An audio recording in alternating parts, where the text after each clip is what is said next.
It's time for Uprising Gipsy Review. It's time for Uprising Gipsy Review. Hey, Titan Ed here, back to do another video review, and yeah, I'm using a new background.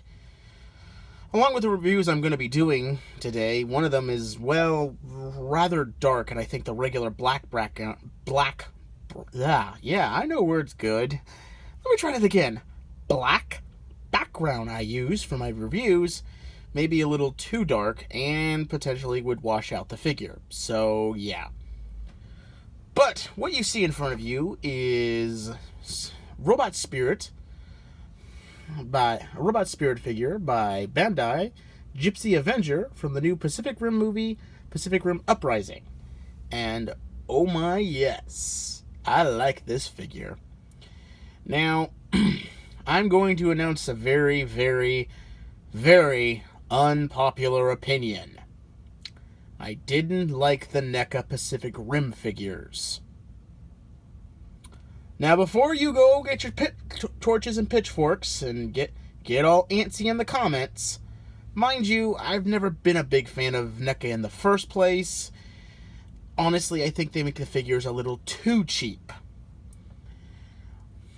Now, Robot Spirits, on the other hand, which is owned by Bandai, does a very good job at making figures. And oh my, did they do a good job with these Pacific Rim Uprising figures, which you'll see hopefully over the course of this entire video review. Now, as I said, this is Gipsy Avenger, and while this is a Bandai Robot Spirits release, it is definitely an Americanized one. Namely, the figure is rather sparse on the accessories in the box. Now, for Gipsy Danger, this isn't a horrible, or not Gipsy Danger, Gipsy Avenger, sorry. This isn't a horrible thing, as the figure itself only costs about $20. So, somewhat worth it. But all the other figures in the Robot Spirits Pacific Rim Uprising series are all $30 minimum. Which, for some, works. They're big enough, and they certainly seem like they have the plastic content to match. But some others don't. And I'm going to get into possibly a future review. But for Gipsy Avenger, he comes with one blade arm for his left arm, which is a little confusing because I do think it's movie accurate. I don't think he had a blade arm in his right arm, which doesn't make sense, as I believe the Gipsy Danger mech did have two blade arms, so I don't know why they cut one out. It seemed actually very effective at fighting kaiju, so I don't get this. He comes with his right arm's gravity sling / plasma cannon, or was it a ion? No, it was a plasma cannon, because it was designed to, when it shot at the kaiju, to sear the flesh the moment it hits so it wouldn't spread kaiju blue. But yeah. You have this, and in the movie, it's a gravity sling, kind of like the gravity gun from Half-Life, which is very nice. It also comes with a pair of open hands, left and right. If I can get them in the shot. And sorry about the Band-Aid, I burned myself the other night cooking dinner, so yeah. Gotta admit, he's a little sparse on the content for, like I said, a Robot Damashi release, as I do have some others from another series which have a lot more accessories.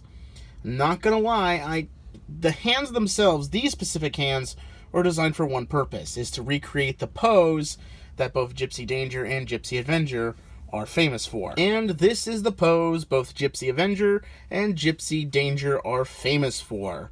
Though if memory serves, Gipsy Avenger only did this at the very end of the movie, at during the end of the third act, during the final fight with the big kaiju, after he sustained a lot of damage, including damage to the comm pod.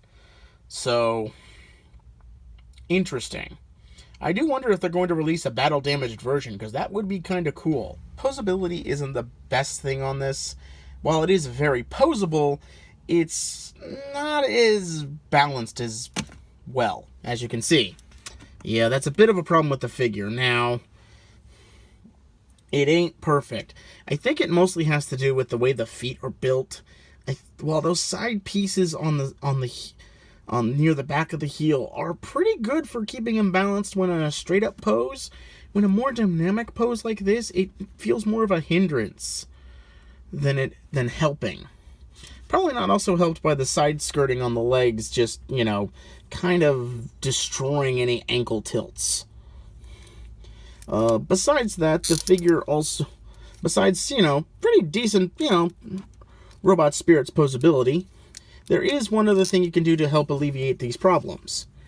On the back of his, well, there's no easy way to say this, but there is a plate you can take off, which you can then attach a Act 5 Bandai Tamashii Stage 2, which can be used to hold him up in the air or just keep him stable.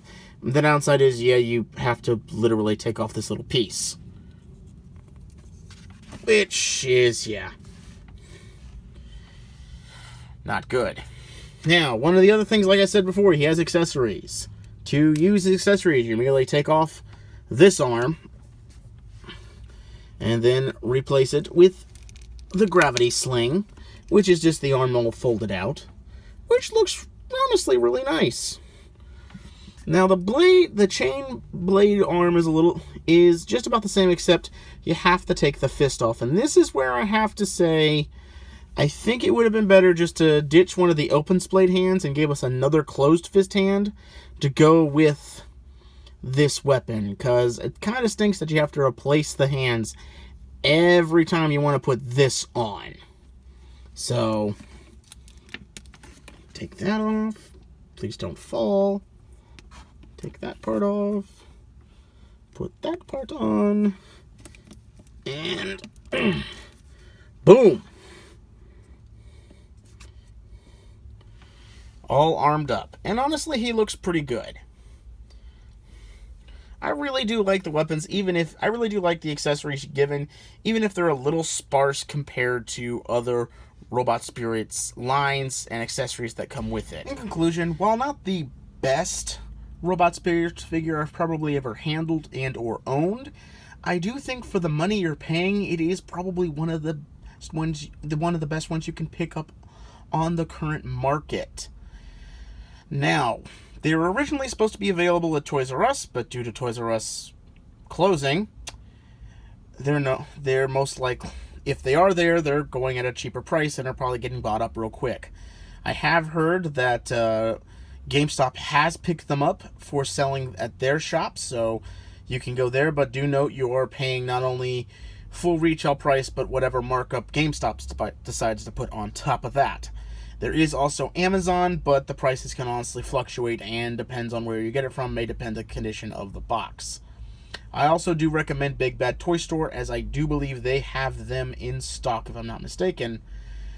And in all honesty, I think at least this figure is definitely worth it. If you're a fan of Pacific Rim, giant robots, or just Robot Damacy in general, this is definitely one of those figures I think you should pick up. For nothing else, for the novel fact, it's a Robot Damacy figure that you can pick up in America without having to import it from Japan. That alone should be giving you enough reason to want to pick up this figure. So until next time, guys, this is Titan Zed saying I'll see ya when I see ya.